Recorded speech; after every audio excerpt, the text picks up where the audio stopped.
Naboth's vineyard.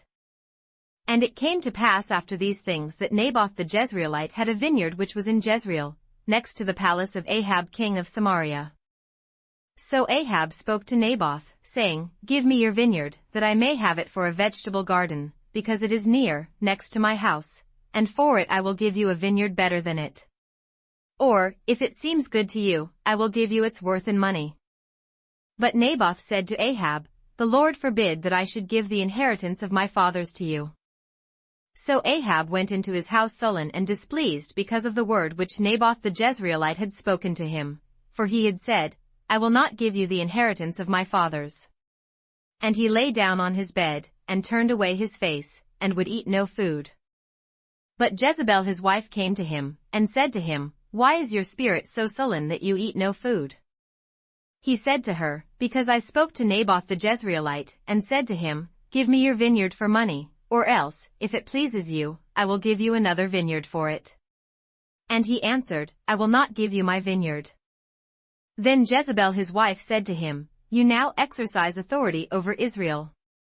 Arise, eat food, and let your heart be cheerful, I will give you the vineyard of Naboth the Jezreelite. And she wrote letters in Ahab's name, sealed them with his seal, and sent the letters to the elders and the nobles who were dwelling in the city with Naboth. She wrote in the letters, saying, For proclaim a fast, and seat Naboth with high honor among the people. And seat 2 men, scoundrels, before him to bear witness against him, saying, You have blasphemed God and the king.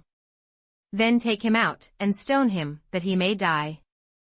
So the men of his city, the elders and nobles who were inhabitants of his city, did as Jezebel had sent to them, as it was written in the letters which she had sent to them. They proclaimed a fast, and seated Naboth with high honor among the people. And 2 men, scoundrels, came in and sat before him, and the scoundrels witnessed against him, against Naboth, in the presence of the people, saying, Naboth has blasphemed God and the king. Then they took him outside the city and stoned him with stones, so that he died.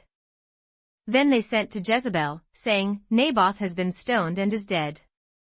And it came to pass, when Jezebel heard that Naboth had been stoned and was dead, that Jezebel said to Ahab, Arise, take possession of the vineyard of Naboth the Jezreelite, which he refused to give you for money, for Naboth is not alive, but dead.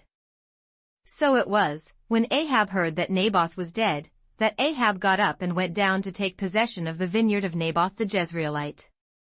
Then the word of the Lord came to Elisha the Tishbite, saying, Arise, go down to meet Ahab king of Israel, who lives in Samaria. There he is, in the vineyard of Naboth, where he is gone down to take possession of it. You shall speak to him, saying, Thus says the Lord, Have you murdered and also taken possession? And you shall speak to him, saying, Thus says the Lord, In the place where dogs licked the blood of Naboth, dogs shall lick your blood, even yours. So Ahab said to Elisha, Have you found me, O my enemy? And he answered, I have found you, because you have sold yourself to do evil in the sight of the Lord. Behold, I will bring calamity on you. I will take away your posterity, and will cut off from Ahab every male in Israel, both bond and free. I will make your house like the house of Jeroboam the son of Nebat, and like the house of Baasha the son of Ahijah, because of the provocation with which you have provoked me to anger, and made Israel sin. And concerning Jezebel the Lord also spoke, saying, The dogs shall eat Jezebel by the wall of Jezreel. The dogs shall eat whoever belongs to Ahab and dies in the city, and the birds of the air shall eat whoever dies in the field. But there was no one like Ahab who sold himself to do wickedness in the sight of the Lord, because Jezebel his wife stirred him up. And he behaved very abominably in following idols, according to all that the Amorites had done, whom the Lord had cast out before the children of Israel. So it was, when Ahab heard those words, that he tore his clothes and put sackcloth on his body, and fasted and lay in sackcloth, and went about mourning.